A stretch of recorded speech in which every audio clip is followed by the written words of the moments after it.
Welcome to Reflex View TV. Welcome to another episode of Reflex View TV. I'm your host, Fantasy Keats, where I react to everything from those clips, sports events, the music videos, the good, the bad, the ugly. I'm sure to like, comment, subscribe, hit that post notification bell so you notify every time I'm in office. This one is a bit different. Honestly, first and foremost, we gonna get his idea to where it came from. Rest in peace to Rich Homie Kwame. And it just was unfortunate with the untimely demise, and it just made me want to more so help shine some real recognition on that land and what's going on. To be for real, I'm probably gonna do another one that got to do with New York and just other places where hip hop really started and originated. They got a lot of documentaries and everything going on, but it's been a little debate. People trying to say it might be a downfall of Atlanta, all this little. If you ask me, it's corny for real, cause I never really had the experience that to be around such a thing. But now we gonna get the respect where the respect due. So I want to make sure that I dive into it because I'm a hip hop head. But as far as the whole evolution in hip hop of Atlanta, right now we're gonna go ahead and finish that reaction right here on the channel. Honestly, I'm gonna stop it at where I had stopped it at, so we can get an even discussion, and we're gonna go ahead and go from there. Do I know who? We gotta give it the Major Key Unlimited. He put this video together, so y'all gotta head over there. Y'all like, comment, subscribe, and do everything y'all could. If anything wrong, comment down below. We don't dog him too much. Don't dog him too much. I think he tried to help out and give us a good, clear point of view on hip hop in general. But I don't know. I don't know him from a can of paint. If he capping, y'all gotta put that down below. There's no fault. It's no false information. We trying to really elevate as a people, so we got to see what's going on. You can't be having me out here stuttering, don't know what I'm talking about. But yeah, we gotta dive right into it. Let's finish The hip hop center of gravity, while the Daily Beast calls it the new cultural capital of America. How many? That's such high praise for a city whose artists were never considered as real hip hop until fairly recently. Now that one don't make sense to me. Now when he as far as hearing it and the vibes of Southern artists, or even if we can even say Atlanta artists, wasn't recognized as real hip hop. I'm not familiar with those challenges. So if it's another video that more so pinpoint where it was a lot of challenges where they had to make sure that the pioneers even got deals, or it was a point of time where y'all wasn't played on the radios. I'm not familiar. So y'all gotta put me on. What they mean by that? What do he mean by that? In today's video, I'll be talking about. Or did it happen to one person, and then from that one person we just left the whole thing alone? All right, we got the story of Atlanta and how all rappers went from not being accepted to making Atlanta the mecca of hip hop.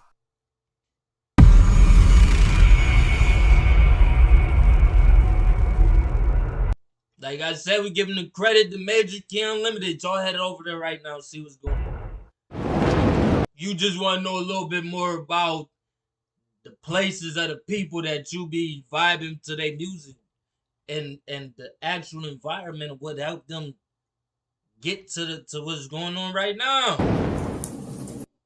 Hip-hop is an incredible art form that started with African Americans and Latino Americans in the Bronx, New York City, as far back as the 1970s. So he's stamping the 1970s. There are various. This is where I stopped. This is where I stopped at anyways. He's stamping it at the 1970s. Obviously, y'all know we got all type of official hip hop heads who's saying it go back way before that. Reese breakdance and where it all came from, and just a whole lot of things that I feel like y'all should know if you're gonna be listening to music and acting like you know the best of music. Y'all be DJing. DJ, shout out to y'all who be real critiqued on what's going on. Now, I'm waiting for a lot of documentaries to drop that say go back further than that. But we're going to go ahead and we're going to let them stand that. We're going to give them that. As far as what's going y'all drop them documentaries. We want to be right. As far as what's going on right here, now y'all got to peep the work ethic is crazy. He outside is not even, I don't even think it's a way to have all these cords plugged up outside. I don't know how he did it, but you know if he, you ever went to one of these house parties? We singing until all the equipment blew the power out. We singing until they throw it back on. I'm not even gonna lie. But y'all already seen how hip hop was just something that gets a creativity just flowing, to get people outside, get just family gathering, family, friends, just sports events. It's all ended up incorporating a whole great turnout. And look where we at today. Hip hop is just changed a lot of people's lives.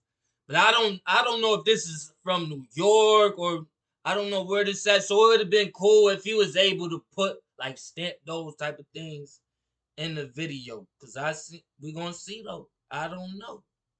I be seeing some things going on a lot of the time. I want to make sure elements of the hip hop culture that transcend.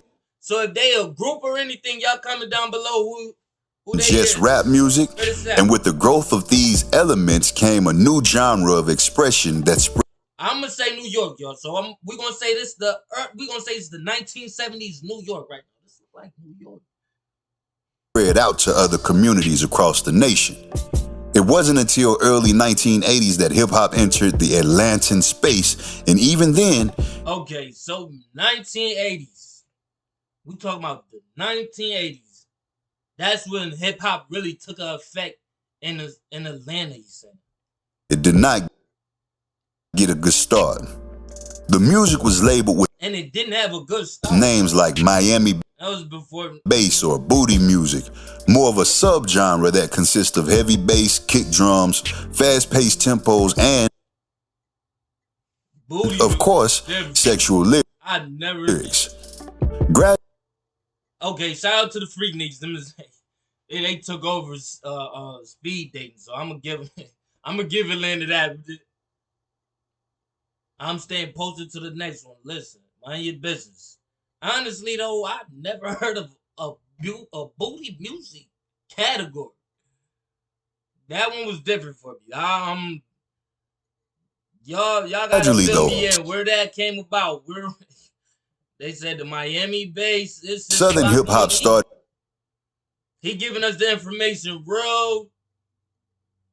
I don't know if it's real or what. To find its roots in the. I gotta do some more research. Previous genres of African American music.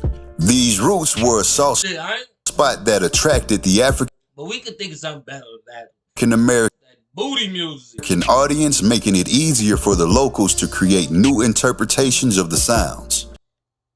The South then started changing. So I don't know where that was at either. I'm gonna say that little scene was some elements of the hip hop culture that was introduced to them, and then who remember a Bob's started establishing a number of local artists, audiences for the new style, distributors, and independent label owners that later became the more recognized hubs of music.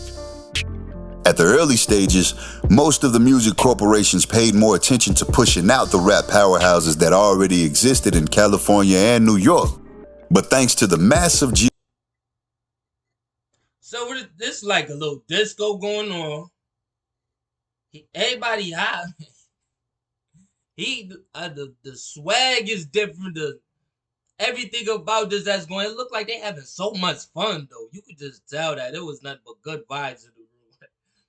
Honestly. All right, we're gonna say this Atlanta. We're gonna go ahead. We're gonna say this one was in Atlanta too. Geographic size and omnipresence of the African American populace in Atlanta, the city became a pivotal part of the rap scene. Moving down to the late 80s, the rap scene in Atlanta began to gain some weight with a man named Clive Davis who was looking to find some new talent. He met with Kenneth Babyface Edmonds and Antonio L.A. Reid with the goal of finding and growing the local musicians in the South. By 1989, So now we making heads. Babyface and LA created the LaFace Records with funding from Clive Davis. They based their headquarters in Atlanta, and it was all the way up from here. Now that part new to me. The first two notable bands to sign with the label were TLC.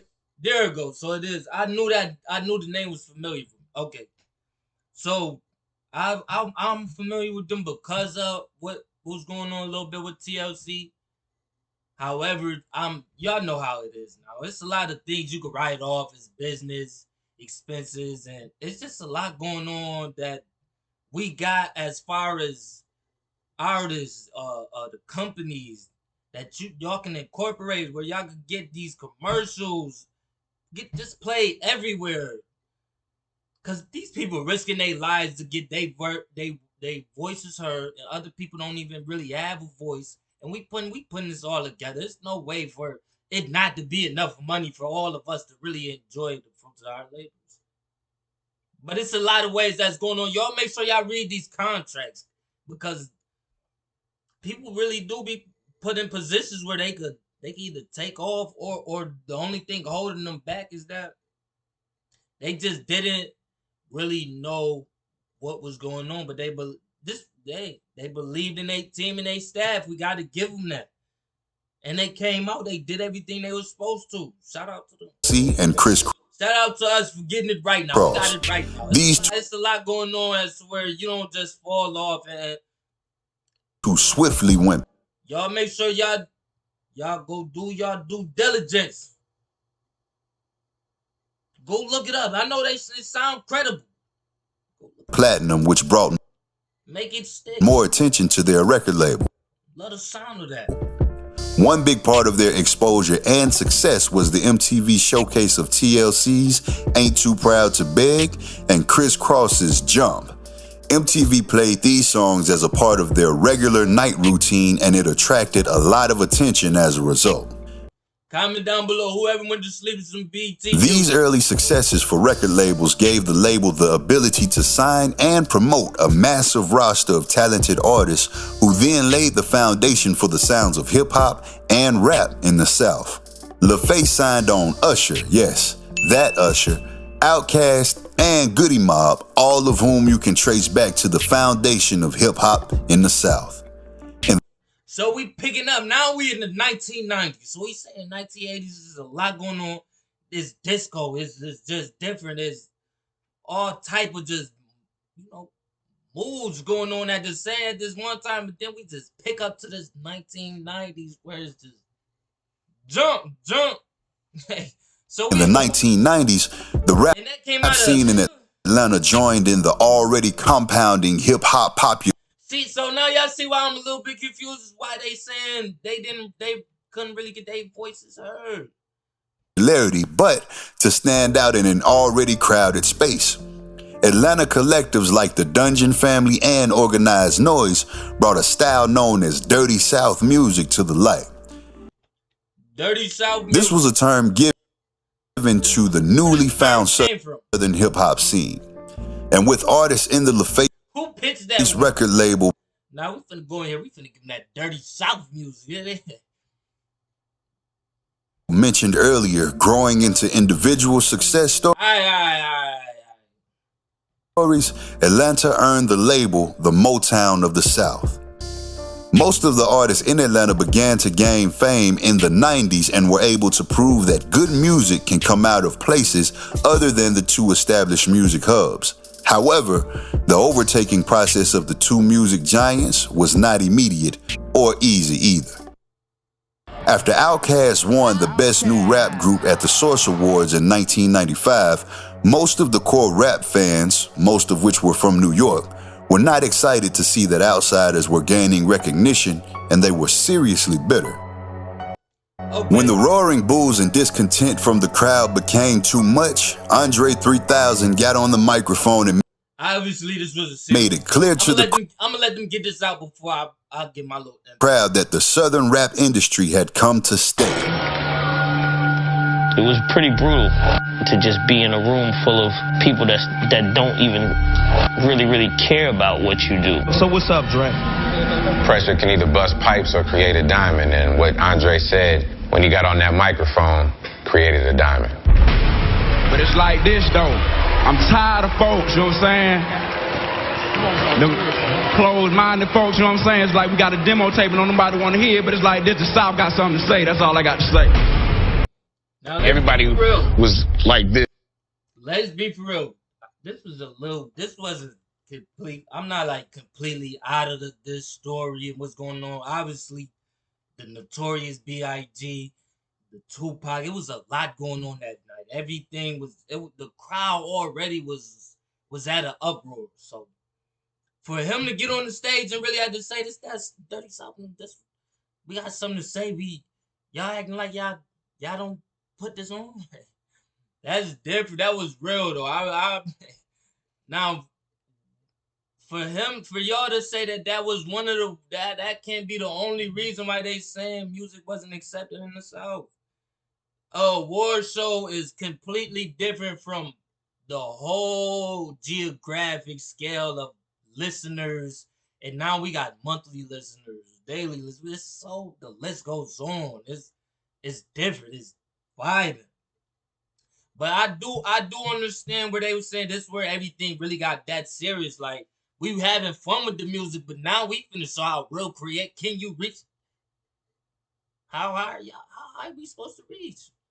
They set the bar high as that anyways. They went from music to it's movies. And it seems like that. I see what's going on. It's enough money for us all. It's no way to fake it. From there, it was a wrap. Put that work in. For me, it might as well have been the national anthem. The South got something to say. See Andre, Big Boy, dudes who were from right here, our area, man, Southside, East Point, and get up there, man, and say the South got something to say. Man, it turned everybody up. And it finally gave clear cut and incision from New York wannabeism. It was a great thing that they were handled in that way because it finally cut the umbilical cord saying, we don't have to impress you. We don't have to be influenced by you in the same creative way. We're going to show you. Now I can't be mad at that. We can't be mad at that. So, honestly, when it comes to music anyways, how the South be just standing behind the artists, we hear that up here all the time. Like, we got to do more. So, now we do. So, the influence has always been, back and forth from here to there, but we passed the mic. Outcast, period. Where y'all got that from? Period. Can't be that one situation. That's when it changed. That was the first. That was different. That was viral for me too. Even to hear about it in this day and age, it was lit. First time that people began to still talking about it. Take Southern rap seriously. Without them, it'll be no you. They made it possible for us. You know what I mean? Without them, we wouldn't be here. At that moment, not only galvanized us around Outkast, it galvanized us around the city and being fierce about our own identity and not. There you go. It's time to stand out. Being patsy. Be me. Have fun. Or second or. It's music. Or a consumer to anyone. You know, we got on our own hype. So I thank every audience. You could be your own biggest critic. Remember that boo. Thank you. From this point onward, everyone could see that the power was gradually moving to another province in the hip-hop world. Moving from the late 90s to the early 2000s, a producer named Lil Jon pushed for a new southern hip-hop subgenre called crunk, a dance-oriented type of hip-hop music. Shout out to them that they still doing battles to this day. Every other Sunday. As for the popular labels like LaFace Records and So Def Recordings, well, you know. If not, you just probably not a hip hop head, or you don't really get out a lot. So you got, my fault, y'all. You got to find these different outlets, and y'all got to see what's going on. I already know crump is still something influential to this day as well. So. They began to take up some big rappers and R&B groups like Tony Braxton, Sierra, and them Franchise Boys, building Atlanta as a popular city for record labels. The shocking number of success stories that came out of these Atlanta labels attracted many new artists to the environment, which played a pivotal role in the unprecedented achievements of Southern rap. At this time, about 50 to 60% of the singles on hip-hop music charts were made by Southern artists.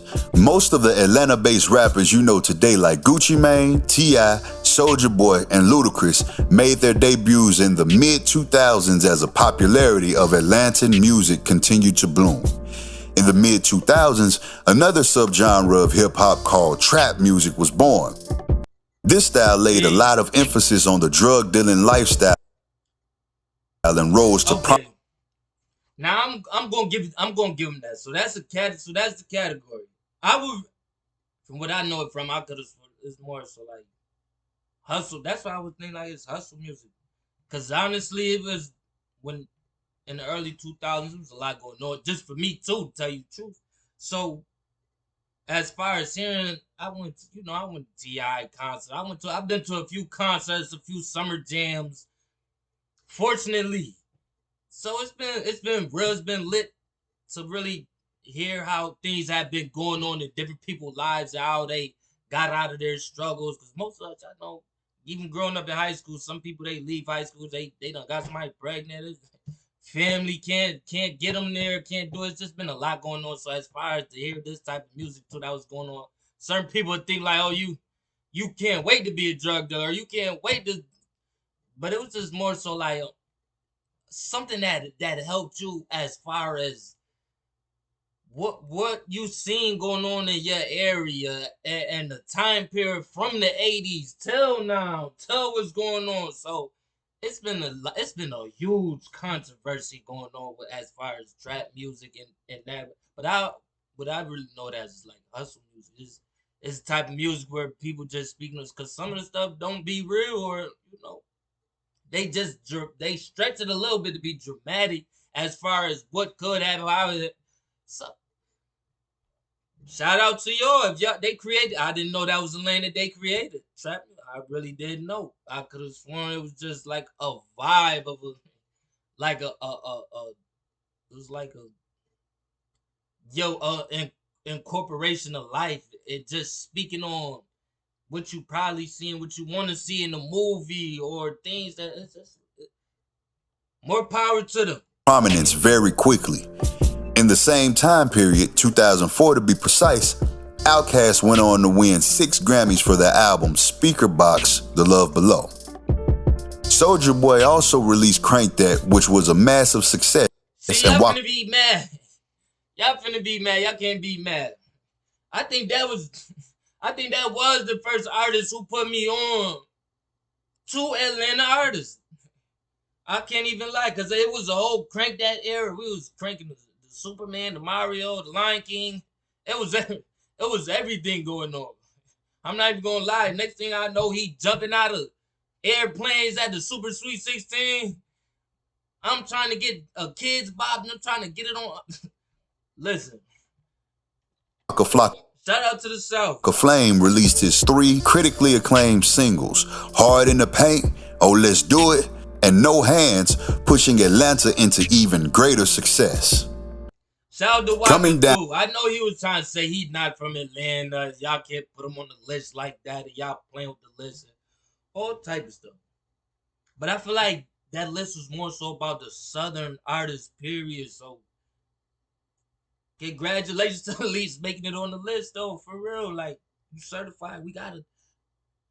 We need more of that anyways. Down to the present day, hip-hop. But he still, if you seen that video, y'all probably go see that video. He still rounded it off. Like, it's more so about who really putting their business together. We all putting our business together the best. So don't let that list be something that you feel like you couldn't make within your own self. But however, pop and rap music. I feel like they was talking about Southern artists, period. So congratulations to everybody who made the list. To the ones who didn't, it's still time to make the list. Reach out to the people, put them on your radar. have become it's nothing. We the most popular music genre, and with the power of social media, a new wave of Atlanta-based artists continue to top music charts and live in an even larger media spotlight than those that laid the foundation at the beginning.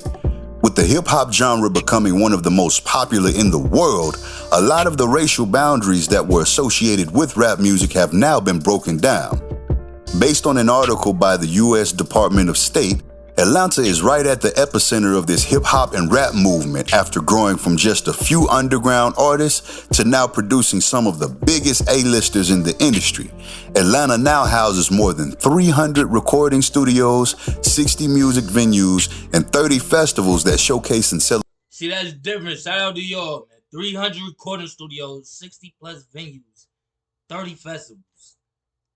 Celebrate old, current, certified, and growing musicians in the community. Atlanta rappers consistently top for real, let's keep growing charts all around the world, and the recognition of the city and its capabilities continue to grow also. Yeah, let's make it happen. Veteran artists like T.I. and Young Jeezy laid the foundations for making Atlanta the home of trap music, and now the job has been passed down to the new contemporary phenoms like Migos and Lil Keed to keep it going. Atlanta's history in the hip-hop scene makes for a perfect started from the bottom, now we here kind of story. Hope you learned a thing or two from this video. If you did, let me know by smashing the like button. Do you think Atlanta can continue to keep up this huge Let's be for real. It's been a real debate. They trying to act like they trying to figure out if it's gonna be a downfall in Atlanta. It's just been a lot going on with the artists that's just having a little bit more tribulations in their real life. So it's just I already know how it is. Everybody know how it is when you getting older and you growing up, and the country is in the time period as where we looking for the music just to make sure we wait till we see them in our face. Like, hold on, you was talking all, we heard all this over here, all this over here, all this over here. We finally put it together. Let me lock in. Now I got my mind right so I can get through the day, because by the time I catch you, I got the perfect sentence for you. We finna finish it off right here. So we all I'm gonna give it to them. I don't feel like none of that is about to be I don't feel like in the future I'm gonna be reacting to that. I can't wait to see what more music is brought out of there, what more that we can do. We got breakdance in the Olympics right now, so it's oh man, the opportunities is about to be limitless, and I can't. Y'all gotta go. We gotta go get it. First place. So y'all tap in. Y'all comment down below how y'all feel about if this is real accurate, or how. Cause we go. If it is, we're gonna give them the credit. If not, critique as y'all seeing it be. I really like to be on. I don't condone any other way, for sure. I'm gonna ask y'all to like, comment, subscribe, hit that post notification bell so you notify every time I'm in the office. Y'all like, comment, share. If y'all want more videos like this, I'm pretty sure I liked this type of video. So I'm gonna bring some more. I'm gonna try to see what I can find out there, just in case you're a hip hop head and you want to get into one of those conversations and you don't just get into a whole dead silence, because we know you don't really listen to no music. However, y'all lock in with me. Y'all know what's going on. I'm finna overload. We got action. Welcome to Reflex View TV.